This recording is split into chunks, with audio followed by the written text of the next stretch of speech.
एक बहादुर fire fighter अपनी जान को जोखिम में डालकर एक छोटी बच्ची को बचाने के लिए एक ऊंची इमारत से छलांग लगा देता है। वो खुद पीठ के बल नीचे गिरता है लेकिन बच्ची को सुरक्षित रखता है। तभी आश्चर्यजनक रूप से वो फौरन ठीक हो जाता है। वो बच्ची को देखने जाता है। वो लड़की से उसका नाम पूछता है लेकिन वो उसे कोई जवाब नहीं देती, बल्कि वो उसे एकदम नजरअंदाज करते हुए अपने मॉम डैड के साथ वहाँ से चली जाती है। किम सोचता है क्या वो एक थैंक्स का भी हकदार नहीं था। तभी उसे कुछ अजीब महसूस होता है। उसे आसपास के माहौल में बदलाव सा नजर आता है। वो देखता है सब कुछ पहले जैसा ही है, फिर भी अलग सा लग रहा है। तभी वो सुनता है कि उसे पीछे से कोई नाम लेकर पुकारता है। वो मुड़ता है उन्हें देखने के लिए। उसे एक आदमी और एक औरत मुस्कुराते हुए दिखाई देते हैं। वो तिरछी नजरों से गौर करता है। उसके सहकर्मी फायर फाइटर एक मृत शरीर को घेरे हुए हैं। लेकिन ये क्या, ये तो खुद उसी का शरीर है। उसे अपनी आंखों पर विश्वास नहीं हो रहा था। वो ये दृश्य देखकर पागल सा होने लगता है। तभी वो आदमी औरत उसके पास आते हैं और उसे अपना परिचय कराते हैं कि मैं हेवन हूँ और ये डियाक चून है। हम तुम्हारे गार्डियंस हैं जो मरने के बाद होने वाली 7 परीक्षाओं में तुम्हारा मार्गदर्शन करेंगे। वो उसे बताते हैं आज 28 अप्रैल 2017 की तारीख को तुम बिल्कुल ठीक समय पर मरे हो। किम उनसे प्रार्थना करता है कि उसे एक आखिरी बार अपनी माँ से मिलने दिया जाए, लेकिन उसकी एक नहीं सुनी जाती और उसे जबरदस्ती एक पोर्टल के द्वारा परलोक पहुंचा दिया जाता है। 7 परीक्षाएं शुरू होने से ठीक पहले किम की मुलाकात उसके तीसरे गार्डियन कैंग्रिम से होती है। वो दूसरी दुनिया का एक सम्मानित गार्डियन है जिसने अपने पिछले 1000 सालों के कार्यकाल में पूरी 47 आत्माओं को इन 7 परीक्षाओं से सफलतापूर्वक पार कराया है। अब वो परीक्षाओं के क्रम को पार करने के लिए पहले गेट पर पहुंचते हैं। डियाक चून प्रथम गेट पर किम का टिकट लगाती है। तभी एक ऐलान होता है कि किम एक आदर्श मानव है। आदर्श मानव उस इंसान को कहा जाता है जो जीवन भर नेकी से जीता है और सम्मानपूर्ण मौत मरता है। डियाक चून उसे बताती है कि किम तुम पिछले 422 सालों में पहले आदर्श मानव। वो उसे बताती है कि एक आदर्श मानव की 7 परीक्षाओं को अपने निर्धारित 49 दिनों के अंदर सफलतापूर्वक पार करने की सबसे अधिक संभावना होती है और अगर वो ऐसा कर लेता है तो उसे धरती पर फिर से जन्म मिलेगा। अब वो प्रथम द्वार में प्रवेश करते हैं। उनका सबसे पहला पड़ाव था हत्यारों का नरक। अगर किम ने किसी की हत्या की है या वो किसी की हत्या का जिम्मेदार पाया जाता है तो उसकी सुनवाई होगी और दोषी पाए जाने पर उसे यहीं बंदी बना लिया जाएगा और अगले 50 सालों तक वो यातनाएं झेलेगा। किम न्यायाधीश सम्राट ब्योनजोंग के सामने प्रस्तुत होता है। उसके 2 बदतमीज अभियोक्ता किम के ऊपर अन्यायपूर्ण आरोप मढ़ने शुरू कर देते हैं। वो कहते हैं किम अपने सहकर्मी को एक जलती इमारत के अंदर घायल और असहाय छोड़ आया था। उसके पास पूरा समय था कि वो वापस लौटता और उसे वहाँ से बचाकर निकाल ले आता। इसके बावजूद इस खुदगर्ज ने उसे वही छोड़ दिया और फिर देखते ही देखते इमारत ढह गई और वो बेचारा मारा गया। अभियोक्ता उसके ऊपर हत्या का आरोप लगाते हैं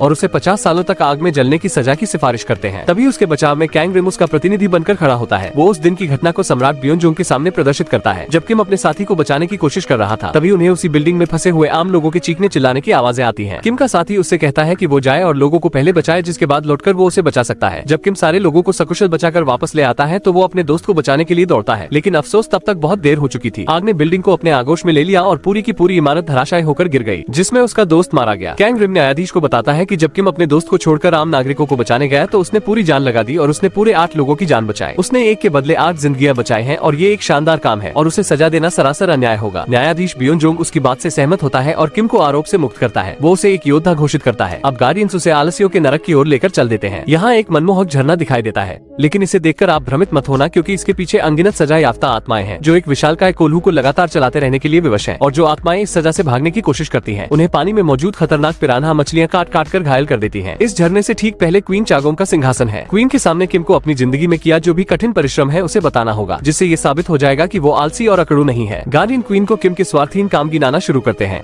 जिन्हें उसने फायर फाइटर रहते हुए अंजाम दिया था। क्वीन उसके कामों को देखकर इतनी ज्यादा खुश होती है कि वो खड़े होकर उसके लिए तालियां बजाती है। वो उससे अत्यधिक प्रभावित होकर पूछती है कि तुम्हें ये सुंदर कार्य करने की प्रेरणा कैसे मिलती थी, लेकिन किम उसे जवाब देता है कि उसने ये सब काम सिर्फ पैसों के लिए किए थे। उसका ये जवाब सुनकर क्वीन क्रोधित हो जाती है। वो कहती है कि तुम्हारे लिए पैसा ही भगवान है। वो अभियोक्ताओं से कहती है कि उसे झरने के पार भेज दिया जाए। अब जैसे ही किम किनारे पर पहुंचने वाला था, कैंग्रिम और हेवन पानी में कूद जाते हैं और किम की मदद करने की कोशिश करते हैं। कैंग्रिम क्वीन से याचना करता है कि वो किम के पिछले जीवन पर एक बार फिर नजर डाले और इस बार वो क्वीन को किम की जिंदगी का दूसरा पहलू दिखाता है। वो क्वीन को दिखाता है कि किम की जिंदगी बहुत कठिन थी। वो दिन में थका देने वाले अपने फायर फाइटर के जॉब के बाद भी रात में अलग पार्ट टाइम जॉब करके पैसे कमाता था। यहाँ तक कि वो वीकेंड्स में भी काम की तलाश में रहता था। उसने जिंदगी में अपने आराम के लिए कभी समय निकाला ही नहीं और ये सब उसने सिर्फ अपनी बीमार माँ की अच्छी देखभाल और अपने छोटे भाई का सुप्रीम कोर्ट जज बनने का सपना पूरा करने के लिए किया। वो ये कहते हुए अपनी बात खत्म करता है कि अगर किम ने अपने परिवार के लिए काम नहीं किया होता तो शायद वो आज जिंदा भी नहीं होते। अब क्वीन अपना अंतिम निर्णय सुनाती है। वो कहती है कि हालांकि किम ने काम पैसे कमाने के लिए किया, लेकिन उसका उद्देश्य स्वार्थहीन था। वो सच में उन गिने चुने इंसानों में से है जो दूसरों के लिए अपनी जिंदगी जीते हैं। अब अगले चरण के लिए जाते हुए रास्ते में भयानक मॉन्स्टर्स उनके ऊपर घात लगाकर हमला कर देते हैं। बहुत मुश्किलों से किसी तरह दुर्गम रास्ते को पार करने के बाद कैंग्रिम किम को बताता है कि मॉन्स्टर्स के हमले का मतलब ये है कि उसके परिवार का कोई सदस्य मर गया है और उसकी आत्मा प्रतिशोध के लिए धरती पर भटक रही है और इसी वजह से उनके रास्ते में ये रुकावटें आ रही हैं। किम चिंतित होता है कि कहीं उसकी माँ तो नहीं गुजर गई। कैंग्रिम कहता है इस समस्या से पार पाने का सिर्फ एक ही तरीका है, हमें किम के परिवार के उस सदस्य की बॉडी को ढूंढकर उसे जलाना होगा। वो मृतक को ढूंढने के लिए धरती पर पहुंचता है। उधर गार्डियन किम की आंखों पर काली पट्टी बांध देते हैं क्योंकि वो मॉन्स्टर्स देखने के लिए उसकी आंखों का इस्तेमाल कर रहे थे। अब वो उसे अगले पड़ाव पर ले जाते हैं जो है धोखे का नरक, जहाँ उसका फैसला धोखे की देवी को करना है। किम किम ने अपने जीवन में क्या क्या झूठ बोले हैं और उनका क्या प्रभाव हुआ है। अभियोक्ता उसके खिलाफ धोखाधड़ी का आरोप लगाते हैं। किम ने लगभग 100 झूठे पत्र लिखे जो उसने अपने मृत सहकर्मियों के बच्चों को लिखे थे। वो न्यायाधीश के सामने एक उदाहरण रखते हैं कि उसका एक सहकर्मी जो बचाव कार्य के दौरान मारा गया था। किम उसकी बेटी जियान को उसका पिता बनकर पत्र लिखता था। उसने उन पत्रों के जरिए जियान का उत्साह बढ़ाने और उसे सही दिशा दिखाने की कोशिश की थी। किम कहता है कि वो तब एक छोटी सी बच्ची थी और वो चाहता था उसे उस दुख का एहसास न हो। लेकिन अभियोक्ता कहता है कि क्या उसने कभी ये सोचा कि जब लड़की को पता चलेगा कि वो सारे पत्र नकली थे तो उसे कितना दुख पहुंचेगा। किम के पास इसका कोई जवाब नहीं था और अब न्यायाधीश सजा के तौर पर उसकी जीभ काटने का आदेश देती है। तभी डियाक चून उसका पक्ष रखने सामने आती है। वो न्यायाधीश को किम के दूसरे और नकली पत्र दिखाती है जो उसने अपनी माँ को लिखे थे। इन पत्रों में किम ने अपनी माँ को लिखा था कि उसने परिवार बसा लिया है और उसका एक बेटा भी है और वो एक खुशहाल जिंदगी जी रहे हैं। ये सब झूठ था। किम ने कभी शादी की ही नहीं थी और न ही उसके बच्चे थे। डियाक चून बताती है कि किम ने अगर ये पत्र अपनी माँ को ना लिखे होते तो उस वक्त उसकी माँ जो गंभीर बीमारी से जूझ रही थी वो कभी भी उससे बाहर नहीं निकल पाती। उन लेटर्स ने उसे बीमारी से लड़ने की शक्ति दी थी। अभियोक्ता एक बार फिर उससे पूछता है कि उस दुख का क्या जो उसकी माँ को सहन करना पड़ता अगर उसे पता चलता कि ये सब झूठ था। डियाक चून कहती है कि किम ये पत्र कभी नहीं लिखता अगर माँ गंभीर बीमार ना होती और उन पत्रों की वजह से जो खुशी उसे मिली उससे वो बहुत जल्दी ठीक हो गई और अगर उसने उस बच्ची को वो पत्र ना लिखे होते तो उसका अपनी पढ़ाई पर से ध्यान हट जाता। किम ने ये झूठ औरों की भलाई के लिए बोले थे ना कि अपने लिए। न्यायाधीश अब किम को सारे आरोपों से मुक्त कर देती है और उसे जाने देती है। उधर पृथ्वी पर कैंग रिम किम के घर उसकी माँ को देखने जाता है जो एक गूंगी बहरी महिला है। वो कहता है कि वो यहाँ किम के प्रति अपना आदर प्रकट करने आया है। लेकिन जब माँ वहाँ से चली जाती है तो कैंग रिम का सामना किम के भाई होंग की आत्मा से होता है जो अगरबत्ती के धुएं के पीछे छिप रहा था। कैंग रिम उससे पूछता है कि तुम्हारी मौत कहाँ हुई थी, लेकिन आत्मा वहाँ से भाग निकलती है और कैंग रिम उसका पीछा करता है। आत्मा उसके हाथ से निकल जाती है जिसके बाद वो किम और गार्डियन से संपर्क करता है। वो उसे बताता है कि उसकी माँ और भाई बिल्कुल ठीक है और जब किम खुशी मनाते हुए झूमने लगता है कैंग रिम गार्डियंस को उसके भाई के बारे में सच्चाई बताता है। वो कहता है कि किम के आगे की परीक्षाओं को सफलतापूर्वक पार करने के लिए यही अच्छा है कि वो सच न जाने। अब वो आत्मा को ढूंढकर खत्म करने के अपने मिशन को जारी रखता है जबकि किम और दूसरे गार्डियन अगले पड़ाव के लिए अपनी यात्रा पर निकल पड़ते हैं। रास्ते में किम डियाक चून को बताता है कि वो मरने से पहले अपनी माँ को एक राइस कुकर गिफ्ट करना चाहता था। वो उनका शुक्रिया करना चाहता था कि उन्होंने उसके और उसके भाई को बचपन से बड़े होने तक स्वादिष्ट चावल पकाकर खिलाए थे। वो बताता है कि उसने उस कुकर में उसके लिए एक आखिरी पत्र भी छोड़ा था। इस पत्र में उसने सारा सच लिखा था कि कैसे उसने पिछले पत्रों में झूठ लिखा था ताकि वो खुश रहे और उस पर गर्व करे और वो उसे कितना ज्यादा प्यार करता है। अब वो अन्याय के नरक पहुँचते हैं। यहाँ आत्माओं को जरूरतमंदों की मदद करने से इनकार करने के जुर्म में सैकड़ों सालों तक सजा मिलती है। लेकिन क्योंकि किम एक आदर्श मानव है उसे इस नरक में बिना सुनवाई के आगे जाने दिया जाता है। उधर पृथ्वी पर कैंग रिम मिलिट्री बेस पर पहुंचता है जहां किम का भाई होंग तैनात था। उसे पता चलता है कि किम के भाई होंग को यहाँ भगोड़ा घोषित कर दिया गया है और मिलिट्री उसे तलाश कर रही है। लेकिन ये एक अजीब बात थी कि वो भला क्यों भागेगा जबकि कुछ दिनों बाद ही वो सेना से रिटायर होने वाला था। कैंग रिम एक कमांडर का भेष धारण करता है और होंग के केस की पड़ताल करता है। वो लेफ्टिनेंट पार्क से सवाल जवाब करता है जिसने होंग को ड्यूटी पर तैनात किया था। वो उसकी बातों से समझ जाता है कि वो कुछ छुपा रहा है। इसके बाद वो सार्जेंट डॉन यंग के पास जाता है जो उस रात होंग के साथ ड्यूटी पर अकेला था जब वो गायब हुआ था। वो उसके समय को पीछे ले जाकर देखता है कि वो होंग का पूरी मिलिट्री में इकलौता दोस्त था। जहाँ हर कोई डॉन यंग को शर्मीला और डरपोक मानता था। होंग कठिन समय में उत्साहवर्धक गीत गाकर उसके उत्साह को बढ़ाता था। अब कैंग रिम उस रात के समय में जाकर देखता है जब होंग गुम हुआ था। उस रात डॉन यंग घबराया और डरा हुआ दिखाई दे रहा था। वो घबराहट में अपनी राइफल के सेफ्टी प्लग को ऑन ऑफ कर रहा था। वो इस बात से डरा हुआ था कि कुछ समय बाद होंग रिटायर हो जाएगा और उसके बाद मुझे परेशान करने वालों से सामना करने के लिए वो मेरे साथ नहीं होगा। होंग उसे बताता है कि वो सेवा मुक्त होने के बाद भी उससे मिलने आता रहेगा और लेफ्टिनेंट पार्क तो उसके साथ है ही। वो गले मिलते हैं। होंग डोंगेंग से अपनी राइफल को सही से पकड़ने के लिए कहता है। ऐसा करते हुए गलती से उससे होंग के ऊपर एक राउंड फायरिंग हो जाती है। होंग डॉन यंग को लेफ्टिनेंट पार्क को बुलाने के लिए कहता है और जब लेफ्टिनेंट पार्क दौड़कर वहाँ आता है वो न सिर्फ इसे आर्मी बेस में रिपोर्ट न करने का निर्णय करता है बल्कि वो डॉन यंग को होंग की बॉडी को छिपाने में उसकी मदद करने के लिए राजी करता है। वो उससे कहता है कि होंग भी यही चाहेगा। कैंग रिम ध्यान देता है होंग उस समय मरा नहीं था। उसके बावजूद दोनों ने उस घटना को छुपाने के लिए मिलकर उसे जिंदा दफना दिया। होंग की बॉडी ढूंढने के बाद कैंग रिम उसे नष्ट नहीं करता बल्कि वो होंग की आत्मा के प्रतिशोध में उसकी मदद करने का फैसला करता है। उधर परलोक में जाते हुए किम याद करता है कि उसका छोटा भाई केबल कार में बैठना चाहता था। डियाक चून बताती है कि हम गार्डियंस भी कभी धरती पर इंसान हुआ करते थे लेकिन हमारी पिछली जिंदगी की यादाश्त को मिटा दिया गया। इस बात पर डियाक चून और हेवन के बीच बहस छिड़ जाती है। उनकी बहस के बीच ये खुलासा हो जाता है कि किम का भाई मर चुका है और उसकी आत्मा प्रतिशोध में भटक रही है। कैंग रिम धरती पर डॉन यंग का पीछा करते हुए एक क्लब में पहुंचता है। वो देखता है होंग की आत्मा उसे मारने की कोशिश कर रही है। एक बार फिर दोनों के बीच भयंकर पकड़ा पकड़ी शुरू होती है और अंत में कैंग रिम होंग की आत्मा को पकड़ लेता है। वो होंग से अब रुक जाने के लिए कहता है। वो कहता है कि तुम मेरे साथ चलकर अपने भाई की परलोक में चल रही कठिन परीक्षाओं में उसकी मदद करो। लेकिन कैंग रिम ये सुनकर हैरान रह जाता है कि होंग ने अपने भाई किम को पिछले 15 सालों से देखा ही नहीं है जब से वो घर छोड़कर भाग गया था और वो उससे नफरत करता है। अब होंग भाग निकलता है। डॉन यंग किम की माँ के घर जाता है और वो कुछ अंदर फेंक कर भाग जाता है। किम की माँ देखती है कि ये एक नक्शा है जो होंग की बॉडी का पता बताता है। होंग भी उस नक्शे को देखता है। उधर डॉन यंग एक गलत फैसला लेने जा रहा है और कैंग रिम उसे ऐसा करते हुए देख रहा है। तभी होंग की आत्मा पीछे से आती है और वो कैंग रिम से डॉन यंग की जिंदगी को बचाने की प्रार्थना करता है और इसके बदले वो जैसे कहेगा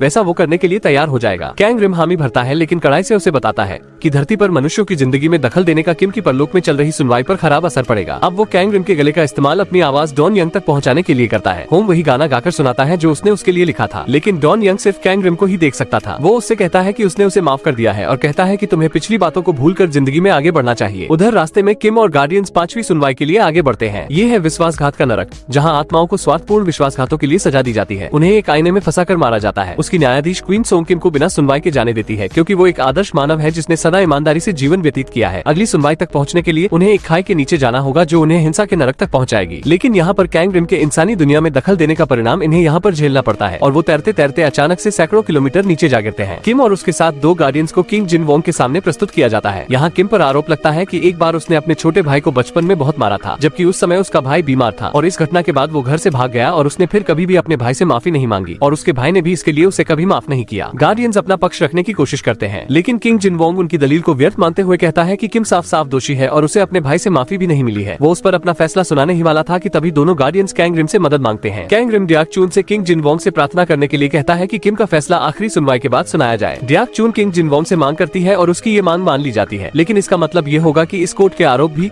सुप्रीम कोर्ट के आरोपों के साथ में प्रस्तुत किए जाएंगे और अगर किम दोषी पाया जाता है तो किम को अतिरिक्त सजा मिलेगी ही और उसके गार्डियन से भी उनके गार्डियन होने के सभी अधिकार छीन लिए जाएंगे। अब वो यहाँ अगली सुनवाई के लिए आगे बढ़ते हैं। ये था नालायक संतानों का नरक, जहाँ इस आधार पर सुनवाई होती है कि आपने अपने माता पिता के साथ किस तरह का व्यवहार रखा है। कोर्ट में पहुँचने से पहले किम अपने दोनों मौजूद गार्डियंस के सामने कबूल करता है कि मैं एक अच्छा बेटा नहीं था। हमारी माँ लाइलाज बीमारी से मर रही थी और उनके अलावा हमारा कोई नहीं था। मैं और मेरा भाई हर रोज भूख से मरते थे। 15 साल पहले उस दिन जब मैं घर छोड़कर भाग गया था, मैंने अपनी बीमार माँ को मारने की कोशिश की थी। वो सोई हुई थी, लेकिन तभी मेरा भाई जाग गया और उसने मुझे रोकने की कोशिश की। मैंने उसे बहुत मारा और फिर मैं भाग गया। उस वक्त मेरा इरादा था कि माँ को मारने के बाद मैं ढेर सारी नींद की गोलियां खाने में मिलाकर खुद और अपने भाई को खिला दूंगा और इस तरह हम दोनों भी मर जाते। उस दिन के बाद मैंने अपने भाई और माँ को नहीं देखा, मैं सिर्फ उन्हें पत्र लिखता रहा। उसके राज सुनकर हेवन सोचता है गई भैंस पानी में। उधर कैंग रिम होंग की आत्मा को पवित्र कर देता है। होंग अपनी माँ को आर्मी बेस पर जाते हुए देखता है, जो अपने बेटे के लिए प्रदर्शन करने वहाँ आती है और क्योंकि वो गूंगी है उसके पास एक संदेश था जिसमें उसने अपने बेटे को ढूंढने में उसकी मदद के लिए लिखा था। तभी लेफ्टिनेंट पार्क वहाँ आता है और उसे रोकने की कोशिश करता है। वो उसे धक्का देता है जिससे होंग गुस्सा होकर उसकी तरफ बढ़ता है। होंग की माँ लेफ्टिनेंट को वो नक्शा दिखाती है जिससे लेफ्टिनेंट पार्क और भी ज्यादा आग बबूला हो जाता है। वो उसे धक्का देकर जमीन पर गिरा देता है। इसके बाद वो उसे एक एम्बुलेंस में डाल देते हैं। ये देखकर एक बार फिर होंग अपने प्रतिशोध वाले स्वरूप में वापस आ जाता है और वो अपने क्रोध से एक बड़ा तूफान पैदा कर देता है और इसका प्रभाव दूसरी दुनिया में दिखाई देता है। रेतीले दानव किम और गार्डियंस के ऊपर हमला करना शुरू कर देते हैं। उधर कैंग रिम को लेफ्टिनेंट पार्क को होंग की गिरफ्त से निकालने में मुश्किल हो रही थी, इसलिए वो मदद के लिए हेवन को बुलाता है। जैसे जैसे लड़ाई बढ़ती जा रही थी, किम धीरे धीरे रेत में समाता चला जा रहा था। तभी होंग देखता है उसका भाई रेत में धंसने वाला है। वो अपने प्रतिशोध के स्वरूप को शांत करता है। उसके ऐसा करते ही अंतिम सुनवाई की अदालत उसके सामने प्रकट होती है। परलोक के किंग यमराज किम पर लगे आरोपों को पढ़ते हैं। वो बताते हैं किम के ऊपर 15 साल पहले अपनी माँ को मारने की कोशिश करने का आरोप है और कारण से उसे सजा दी जाएगी। डियाक चून किंग के सामने याचना करती है।